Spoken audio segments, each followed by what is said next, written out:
What are the pros and cons of small publishing houses? I'm Karin with Right Now Editing, where we turn good manuscripts into great books. And I'm Pegg Thomas, multi-award winning author and editor, and we are two editors for 5 minutes. Today we want to talk a little bit about the small presses. So, we're all familiar with, Thomas Nelson, Penguin Books, Random House. Oh, the timer. Thank you. We'll get started. So you got a little extra there. We're all familiar with those big publishing houses, but there are a lot of small presses that are popping up. Some of them are very niche, but we want to talk a little bit about some of the pros and cons of the small presses. So, Peg, what have you seen are some of the, and let me clarify, like small presses, we're talking people that might put out 2, 4, maybe up to a dozen or so books a year. They're not putting out hundreds and hundreds of books. So, Peg, what are some of the pros to a small press? I think one of the pros, if have you not been published before, is getting published with a small press will at least get you educated into the process of working with a publisher, and there's some real value in that. It's not necessarily a stepping stone to a bigger publisher.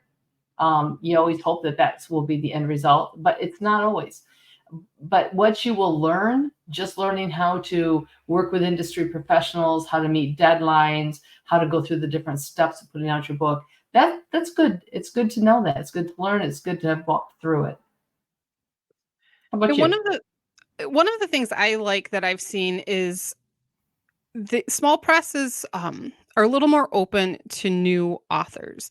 It's not that large publishing houses aren't looking for new authors. They are, but again, because they're putting out hundreds of books a year, they have a lot of overhead and they need to make sure that what they're putting out is going to earn back money for them. So they might be looking for the most outstanding book. And let's be honest, that's really like a 1 in a million shot of being a new author whose first novel manuscript, signs for a 6-figure deal. That rarely happens.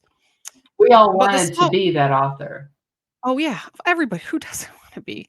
But the small publishing houses, they're okay if you don't have a newsletter list, if you don't have a huge social media following, as long as you're building toward it. They are often interested in helping authors build their career, build their platform. So getting in there, and a lot of them you don't have to have an agent for. So it's a little easier to get your manuscript read, and you might not have to wait 10 or 15 years to get your book published because a small house is there and they're looking for good stories. So one of the things I did mention earlier as well is they often tend to be very niche. So there is one small publisher and they only do historical novels from a very specific time period. So you have to know what they're publishing before you submit. But Peg, what are some of the cons of small publishing houses? Some of these things, whether it's a con or not, but it might be something that's more like a stumbling stone, would be getting comfortable in a small press, maybe, and not being willing to push beyond it. I've known a few authors that have gotten comfortable in the small press setting. They really could go beyond. They could try to get the agent now. They could try to do, but they kind of, I don't know, stagnate in the small house. I think small houses should be used as learning tools and stepping stones for the most part. Not that you shouldn't put out maybe 3 to 5 books with them, but if you're progressing and you're writing and you're improving and you're maturing in your craft, don't be content to stick there. One of the reasons is typically, and I'm being very general here, you don't get the best editing at a small house. So to progress up to that next level is where you're going to start getting edited, heavier than you do in a small house. The simple reason is they just don't have the funds, small houses, to pay a lot of money for editing. It all comes down to dollars and cents and keeping the doors open. And there are some very small houses that don't edit at all. So you're really not getting that exposure. You're not getting that help in building your craft and getting better. So editing is a big thing, but also, like I said, the tendency for some to just kind of stagnate there and not grow in their career.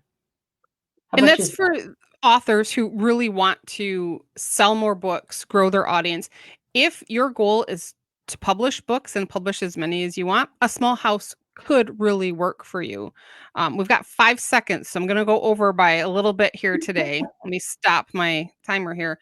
Um, One of the potential cons of the small publishing house is if you do want to grow your audience and you want to look at moving up. So if you've decided I'm not going to stagnate here, I want to go to bigger publishing houses, I want to sell more books, you have to make sure then that you are marketing your butt off because they don't small presses do not have a marketing budget, they don't have a marketing team.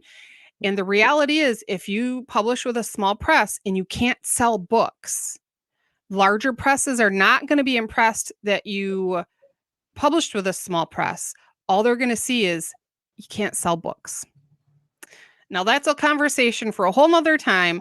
So we hope that I hate leaving on that kind of sour note, but go back to the beginning and see all the pros to small presses. And until next time, I'm Karen Beery with Right Now Editing. And I'm Peg Thomas. We'll see you next time.